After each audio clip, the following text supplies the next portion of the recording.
പിന്നെ ഇത് എല്ലാ സ്കിൻ ടൈപ്പിനും പറ്റും. എൻ്റെ ഭയങ്കര സെൻസിറ്റീവാണ്. അല്ലെങ്കിൽ അല്ലാണ്ട് ഈ അണ്ടർ ആംസും നെക്കും എൽബോ ഒക്കെ ഇങ്ങനെ ഡാർക്കണായിരിക്കുന്നത് എന്ത് പ്രശ്നമല്ലേ. ഒരു സ്ലീവ്ലെസ് ഡ്രസ്സ് ഇടാനാവുന്നില്ല. അതുപോലെ തന്നെ നെക്കിലിപ്പം നമുക്കെന്താ ഒരു ചെയിനൊക്കെ ഇട്ടാലൊക്കെ അതാണ് ഇപ്പോൾ ഡാർക്ക് വരുന്നത്. അങ്ങനെ ഒരുപാട് ഡൗട്ട്സ് ഉണ്ടാവും. അപ്പോൾ എന്തുകൊണ്ടാണ് ഈ ഡാർക്ക് കളറ് വരുന്നത്, ഇനിയിപ്പോൾ എന്താ ഫുഡ് ഹാബിറ്റാണോ, അങ്ങനെ ഒരുപാട് എന്താ പറയുക ഡൗട്ട്സ് ഉണ്ടാവും. ആദ്യം ഇത് എന്തുകൊണ്ടാണ് വരുന്നത് നോക്കുക. അത് മനസ്സിലാക്കിയിട്ട് വേണം നമ്മൾ അതിനെ ട്രീറ്റ് ചെയ്യാൻ. ഇങ്ങനെ ഡാർക്ക്നെസ് വരുന്നതിൻ്റെ ഒരു മെയിനായിട്ടുള്ള ഒരു റീസൺ എന്ന് പറയുന്നത് നമ്മുടെ ബോഡി വെയ്റ്റാണ്. അപ്പം നമ്മളെ ഹൈറ്റിനൊത്തല്ല നമ്മളെ വെയിറ്റ് ഉള്ളതെന്ന് ആണെങ്കിൽ നമുക്ക് എന്താ പറയുക, നമ്മൾ അണ്ടർ ആംസ് എന്താ പറയുക ഭയങ്കര ഒരു ഇറുങ്ങി നിൽക്കുന്ന ഏരിയയിൽ, അപ്പോൾ അവിടെയൊക്കെ ഡാർക്കൺ ആകാനുള്ള സാധ്യത ഭയങ്കര കൂടുതലാണ്. അതുപോലെ തന്നെ നെക്കും അതുപോലെ തന്നെ എൽബോ ഒക്കെ ഡാർക്കൺ ആവാൻ നമ്മൾ ഒന്ന് ഈ വെയിറ്റ് ഗെയിൻ കാരണമായിരിക്കും. അല്ലെങ്കിൽ നമ്മളിപ്പോൾ കഴുത്തൊക്കെ ഇങ്ങനെ ഡാർക്കായിട്ട് വരുന്നതിന് കാരണം ചിലപ്പോൾ നമ്മൾ ഉപയോഗിക്കുന്ന എന്തെങ്കിലും ഇങ്ങനെ ഒരു ചെയിന് അല്ലെങ്കിൽ എന്തെങ്കിലും ജ്വൽസൊക്കെ യൂസ് ചെയ്യുമ്പോൾ അങ്ങനെ വരാം. അല്ലെങ്കിൽ എന്താ നമ്മളിപ്പം അല്ലാണ്ട് എന്തെങ്കിലും ക്രീമൊക്കെ യൂസ് ചെയ്യുന്നവരുണ്ടാവില്ലേ, ഇപ്പോൾ ഓരോ ക്രീം അങ്ങനെ ചിലപ്പോൾ പറ്റാത്തതുണ്ടാവും അതിൽ, അപ്പോൾ അതുകൊണ്ട് വരാൻ സാധ്യതയുണ്ട്. ഇല്ലെങ്കിൽ ഇനിയിപ്പം അല്ലാണ്ട് PCOS ഒക്കെ ഉള്ള ഒരാളാണെങ്കിൽ അവർക്കും ഇത് വരാനുള്ള സാധ്യത ഭയങ്കര കൂടുതലാണ്. അപ്പോൾ PCOD ഉള്ളവർക്കാണെങ്കിൽ പൊതുവേ വെയിറ്റ് കൂടും. അപ്പോൾ വെയിറ്റ് കൂടും, അപ്പോൾ സ്വാഭാവികമായിട്ടും നമ്മുടെ ബോഡി പാർട്സ് ഒക്കെ ഉണ്ടാവും ഒരു ഇറുകി നിൽക്കാനുള്ള ഒരു ഇത് തോന്നും. അങ്ങനെ ഇറുകി നിൽക്കുന്ന ടൈമിൽ ഇപ്പം നമുക്കിപ്പം സ്വെറ്റ് ആവുകയാണേലും അങ്ങനെയൊക്കെ ആവുമ്പോൾ എന്താ പറയുക അവിടെ ഒരു ഡാർക്ക്നെസ് കൂടാനുള്ള സാധ്യതയുണ്ട്. അപ്പം ഇങ്ങനെ ഡാർക്ക്നെസ് ഇപ്പം ചിലവർക്ക് PCOS ഒക്കെ ഉള്ളവരാണെങ്കിൽ അങ്ങനെ അതായിരിക്കും ചിലപ്പോൾ റീസൺ.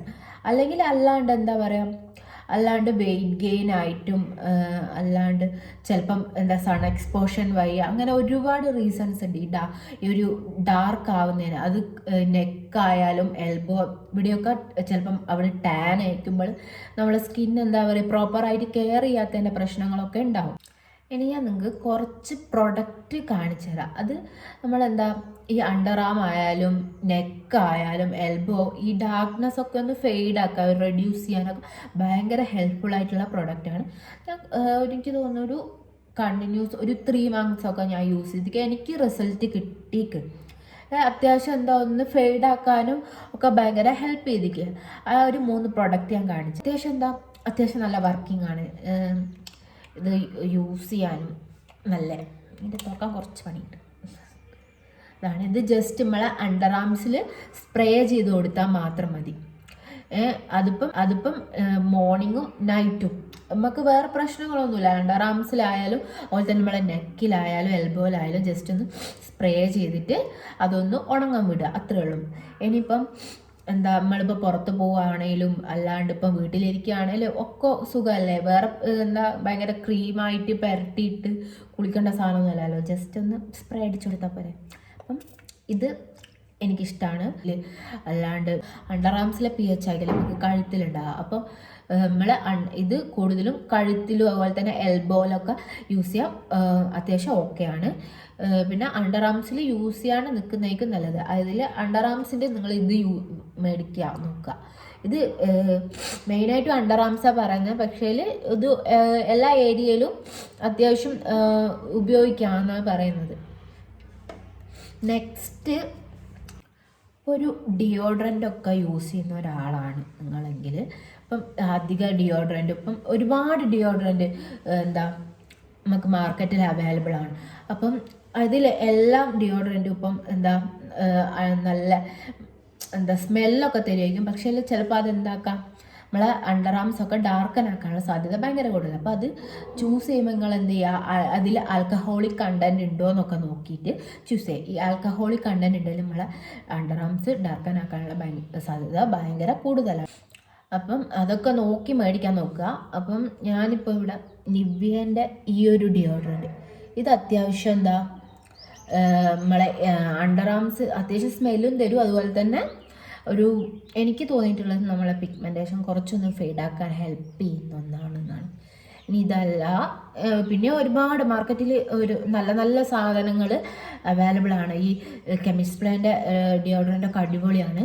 പക്ഷേ നിങ്ങൾക്ക് ഒരു അഫോർഡബിൾ റേറ്റിൽ നോക്കുകയാണെങ്കിൽ ഇത് നല്ലൊരു ഓപ്ഷനാണ്. ഇതിന് സംതിങ് 100-200 അതിൻ്റെ ഉള്ളിൽ പോവും, അത്രയൊക്കെ വരുന്നുള്ളൂ. ഇത് അടിപൊളിയാണ്. ഇനിയിപ്പം മാർക്കറ്റിൽ ഒരുപാട് ഡിയോഡ്രൻസ് അവൈലബിൾ ആണ്. അപ്പം അതൊക്കെ നോക്കി മേടിക്കുക. അതിൻ്റെ കൂടെ എന്താ ആൽക്കഹോളിക്, പിന്നെ എത്ര മാത്രം പ്രൊട്ടക്ഷൻ, എത്ര ലോങ് ലാസ്റ്റ് ആണ് സ്മെല്ല്, അതൊക്കെ നോക്കിയിട്ട് മേടിക്കുക. ഇവിടെ സൗണ്ട് ഉണ്ട്, ഹോസ്റ്റലായതുകൊണ്ട് ഇവിടെ ഭയങ്കര എന്താ ഞാൻ പറയുമ്പോൾ തന്നെ സൗണ്ട് ഉണ്ടാവില്ലേ, അങ്ങനെയുള്ള സൗണ്ട് ഉണ്ട്. പിന്നെ ഞാൻ ഇപ്പോൾ റൂമിൽ നിന്ന് എടുക്കുന്ന ബാക്ക്ഗ്രൗണ്ടൊക്കെ കണ്ടാലറിയാം, ഫുള്ള് പെട്ടിയും കാര്യങ്ങളൊക്കെ. ഹോസ്റ്റലായതുകൊണ്ട് അതിൻ്റെ ചെറിയ പ്രശ്നമുണ്ട്. ബാക്ക്ഗ്രൗണ്ട് ഒന്നും അങ്ങനത്തെ ഒന്നും സെറ്റ് ചെയ്യാനൊന്നും ആവില്ല, ഉള്ളതുകൊണ്ട് അഡ്ജസ്റ്റ് ചെയ്യാന്നുള്ളൊരു ഇതിൽ. അപ്പം ഇത് അപ്പം ഇനിയിപ്പം അല്ലാണ്ട് ഇപ്പം നല്ല കെമിസ്റ്റ് പ്ലേ നല്ല നല്ല ബ്രാൻഡ് ഉണ്ട്. അതുപോലെ തന്നെ വിഷ് കെയർ, അതൊക്കെ അത്യാവശ്യം അടിപൊളി ബ്രാൻഡാണ്. അതിൻ്റെയൊക്കെ റിസൾട്ട് തരുന്നതാണ്. ഞാനിപ്പോൾ അഫോർഡബിളായിട്ട് നിവ്യേൻ്റെ ഈ ഒരു ഡിയോഡ്രൻ്റാണ് കാണിച്ചു തരുന്നത്. ഇനിയിപ്പോൾ അല്ലാണ്ട് ഒരുപാട് മാർക്കറ്റിൽ അവൈലബിൾ ആണ്. അതൊക്കെ ഒന്ന് നോക്കുക. അപ്പം നോക്കിയിട്ടൊക്കെ മേടിക്കുക. ഇനിയിപ്പം അല്ലാണ്ട് ഇപ്പം ഈ PCOD PCOS ഒക്കെ ഉണ്ടെങ്കിൽ മസ്റ്റായിട്ട് നിങ്ങളതൊരു ഡോക്ടറെ കൺസൾട്ട് ചെയ്തിട്ട് ട്രീറ്റ് ചെയ്യാൻ നോക്കുക. അങ്ങനെ അല്ലാതെ നിങ്ങളിപ്പം ഇതൊക്കെ യൂസ് ചെയ്തിട്ട് നിങ്ങൾക്ക് പ്രത്യേകിച്ച് റിസൾട്ടൊന്നും തരാൻ പോകുന്നില്ല. ചിലപ്പോൾ ഒന്ന് ഡാർക്കൊക്കെ ചെറുങ്ങനെ ഒന്ന് കുറച്ചാലും അത് വീണ്ടും വരിക തന്നെ ചെയ്യും. അപ്പോൾ നിങ്ങൾ എന്താണോ നിങ്ങൾക്കുള്ളത് അത് മസ്റ്റായിട്ട് ഒരു പ്രോപ്പറായിട്ട് ട്രീറ്റ് ചെയ്യുക. അതിന് ശേഷം ഡോക്ടറോട് ചിലപ്പോൾ ഡോക്ടർ നിങ്ങൾക്ക് എഴുതി വയ്ക്കും, ഇല്ലെങ്കിൽ അതിൻ്റെ കൂടെ തന്നെ നിങ്ങൾക്ക് ഇത് കണ്ടിന്യൂ ചെയ്യാം. അങ്ങനെയൊക്കെ നോക്കുക. ഇത്രയൊക്കെ ഉള്ളൂ. ബൈ.